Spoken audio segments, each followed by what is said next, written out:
আসসালামু আলাইকুম ওয়া রাহমাতুল্লাহি ওয়া বারাকাতুহু। ইন্নাল হামদালিল্লাহি ওয়াহদা ওয়াসসালাতু ওয়াসসালামু আলা মান লা নাবিয়্যা বা'দা আম্মা বা'দ। সম্মানিত উপস্থিতি, আমরা চমৎকার একটা সিরিজ শুরু করতে চাচ্ছি। বিষয়টা হচ্ছে তাকদীরের ফায়সালায় সন্তুষ্ট থাকার ফলাফল। ১ নম্বর পর্বে আমরা আলোচনা করছি যে তাকদীরের প্রতি সন্তুষ্ট থাকলে ঈমানের মিষ্টতা, ঈমানের স্বাদ পরিপূর্ণভাবে আস্বাদন করা যায়। সুবহানাল্লাহ। সম্মানিত উপস্থিতি, আপনি তিরমিজি খুলুন, ৯ নম্বর সংখ্যা হাদিস এসেছে, আল্লাহ রাসূল মুহাম্মদ সাল্লাল্লাহু আলাইহি সাল্লাম বলেছেন, যাকা তা'আমাল ঈমানি, সে ব্যক্তি ঈমানের প্রকৃত স্বাদ পায়, মান রাদিয়া বিল্লাহি রাব্বান, যে রব হিসেবে আল্লাহকে পেয়ে রাজি হয়েছে, খুশি হয়েছে, আবিল ইসলামি দীনান, ইসলামকে দিন হিসেবে পেয়ে যে সন্তুষ্ট, আবি মুহাম্মাদির রাসূলা, এবং মুহাম্মদ সাল্লাল্লাহু আলাইহি সাল্লামকে রাসূল হিসেবে পেয়ে সন্তুষ্ট হয়েছে।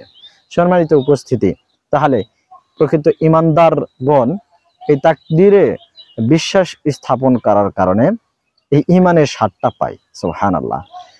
আসলে সত্যি বিগত যুগের মনীষীগণ তারা তাকদীরের প্রতি যেভাবে সন্তুষ্ট ছিলেন, তারা প্রকৃতপক্ষে ঈমানের স্বাদ চেখে নিয়েছেন।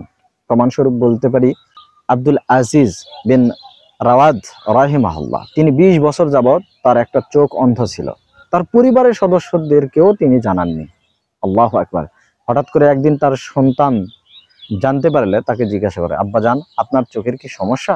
তখন তার আব্বা তাকে বলছেন, হ্যাঁ, আমি সেই সত্তার প্রতি সন্তুষ্ট যিনি তোমার আব্বার একটা চোখ ২০ বছর আগেই নষ্ট করে দিয়েছেন। সুবহানাল্লাহ। অর্থাৎ ২০ বছর আগে আমার চোখ একটা অন্ধ, তোমরা পরিবারের সদস্য, তোমাদেরকেও আমি বলিনি। আমি এর পরেও সন্তুষ্ট আছি, রাজি আছি মহান আল্লাহ তাআলার প্রতি। এই তো তিনি ঈমানের মিষ্টতা, বিশ্বাসের যে মধু আহরণ করে নিয়েছেন।